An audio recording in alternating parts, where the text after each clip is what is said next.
Hello, and welcome to the final installment of our season-long lecture series, Behind the Music. My name is Wesley Schulz, Associate Conductor of the North Carolina Symphony. All throughout this season, we have joined together to talk about music and what you'll hear in upcoming programs. This weekend, the Symphony will perform two works in a concert conducted by Brett Mitchell. The first work is Chamber Dance by Joan Tower, and the second is Ludwig van Beethoven's Symphony No. 4 in B-flat major. The Symphony is excited to share this program on Friday, May 28th at noon. Joan Tower looms large as one of the most prominent living composers in America. For over 6 decades, she has composed, conducted, taught, and performed here in the States and all over the world. In the last 3 years, she earned several prestigious awards, including the 2020 Composer of the Year Award by Musical America and the Golden Baton from the League of American Orchestras, its highest honor. She was the first composer selected for the Ford Made in America consortium of 65 orchestras that led to the creation of a 15-minute orchestral work titled Made in America. The Nashville Symphony Orchestra's recording of the work on an all Joan Tower album resulted in 3 Grammys, including Best Classical Composition and Best Classical Album. Joan Tower continues to compose and teach as a faculty member at Bard College, where she has taught since 1972. Tower was born in New Rochelle, New York, but spent most of her childhood in Bolivia, where her father was a mineralogist.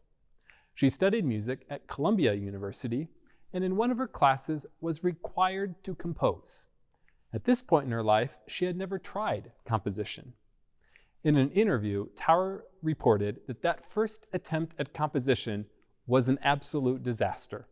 But she also wryly remarked that for the last 60 years, she has since tried to do better. Also interesting about Joan Tower is that at Bard College, she was successful in instituting a requirement that all music majors must take at least 1 semester of composition. She feels that it is one thing to be an interpreter of music and another to be a creator. She believes that if one has experience with creating, then you will be that much better of a performer. Now let's talk about the piece by Joan Tower on this program, Chamber Dance. Chamber Dance was commissioned by the Orpheus Chamber Orchestra in 2006. Orpheus is one of the few conductor-less orchestras in the United States. Orpheus operates more like a democracy, with musicians in the orchestra taking turns in leadership roles. So although no musician ever stands up and conducts the orchestra, they rehearse like chamber ensembles do, individual musicians take turns overseeing and making whatever musical or interpretive decisions need to be made based on the music at hand. For Joan Tower, she was thinking of this unique sort of leadership in the way in that Orpheus, though an orchestra, performs like chamber musicians. In Tower's mind, the Orpheus musicians interact with one another like dancers. Dancers are always aware of other dancers, and leadership changes depending on the needs of the movement and moment. In Chamber Dance, individual musicians move into and out of the spotlight as the music shifts from full orchestra moments to solos, duets, and small chamber groupings. So as you listen to the work, think of dancing in the metaphorical sense. Listen and watch to see how the musicians communicate with their eyes, ears, and instruments, just like dancers communicate with their legs, bodies, hands, and heart. Chamber Dance is approximately 15 minutes in duration. It opens with a rising 4-note statement in the violins and violas, a gesture that is invoked in the closing bars of the piece as well. The pulse of the music is always moving forward, quite swiftly in places. But inside of each measure of music, the pulse constantly changes. If you keep an eye on the conductor, you'll notice that the meter is constantly changing. It rarely stays the same for more than a dozen bars of music, and often is changing measure to measure or moment to moment. The form of the piece is through composed, meaning that new ideas are continually introduced from beginning to end. Old ideas do reappear, however, such as that opening 4-note fanfare, which helps glue the piece together. Listen for standout moments for solo flute, a duet between the concertmaster and clarinet, another duet between cello and bassoon, and an impressive and virtuosic trumpet duet with full orchestra accompaniment toward the end of the piece. This music swirls around the ears with new textures and ideas constantly flowing out of the orchestra. We hope you enjoy this music by American icon Joan Tower. The second part of the program is taken up by Ludwig van Beethoven's Symphony No. 4 in B-flat major. As you know very well by now, we have continued to celebrate Beethoven's 250th birthday throughout the season. This performance of the Fourth Symphony is another nod to this German master. Commentators over the years have regularly pointed out the differences between Beethoven even-numbered symphonies, such as the Fourth, and the odd-number ones, such as the Eroica and the Mighty Fifth. As it was, Beethoven always seemed to compose in pairs. The Eroica, his Third Symphony, pushed the boundaries of symphonic writing. It is longer, more complex, brawny, and sprawling than any symphony before it by any composer before it. Then, as if to give himself a personal respite, his next symphony, the Fourth, is simple, direct, light-hearted, and compact.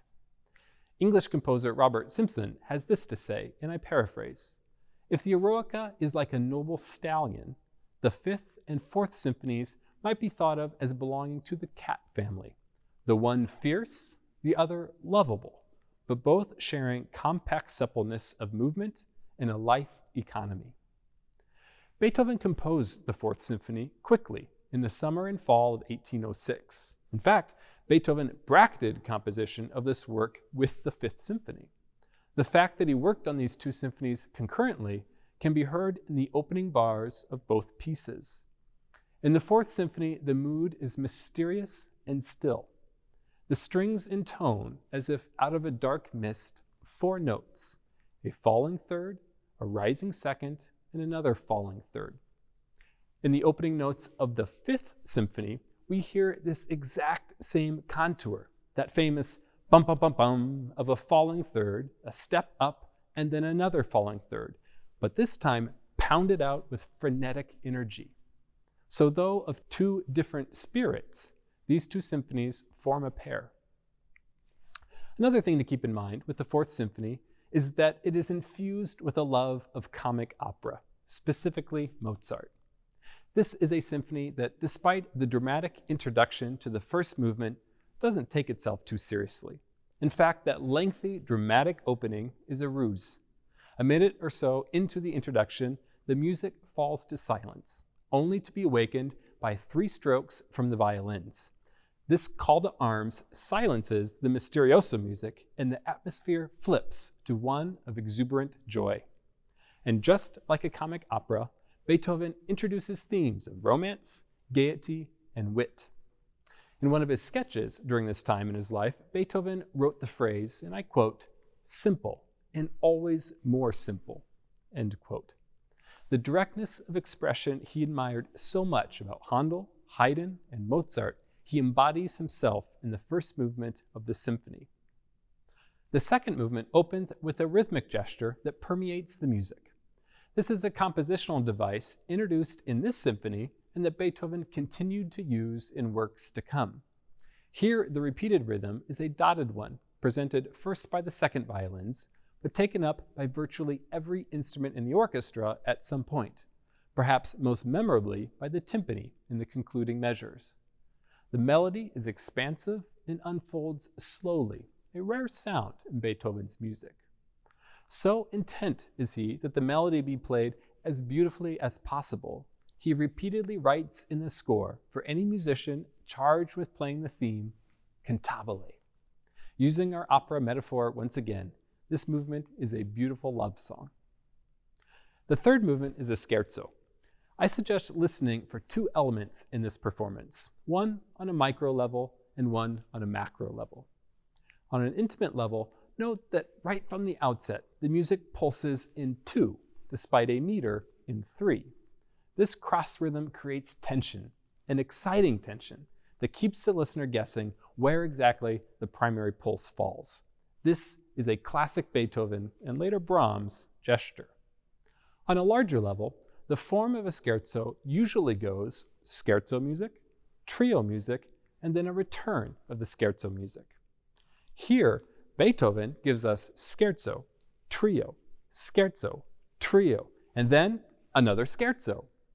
The last one, however, is truncated and is only at the very last second Beethoven abruptly ends the movement in what would otherwise seem like a time warp. The finale is pure opera buffa. Melodic bits from the first movement recur, but in fun new costumes. This madcap end to the symphony features skittering violins playing about as fast as the human fingers can move, and a second theme featuring a somewhat dopey tune in the winds, evocative of a corner bar band. Listen closely to the final moments of the symphony, when Beethoven rears back and quiets the orchestra.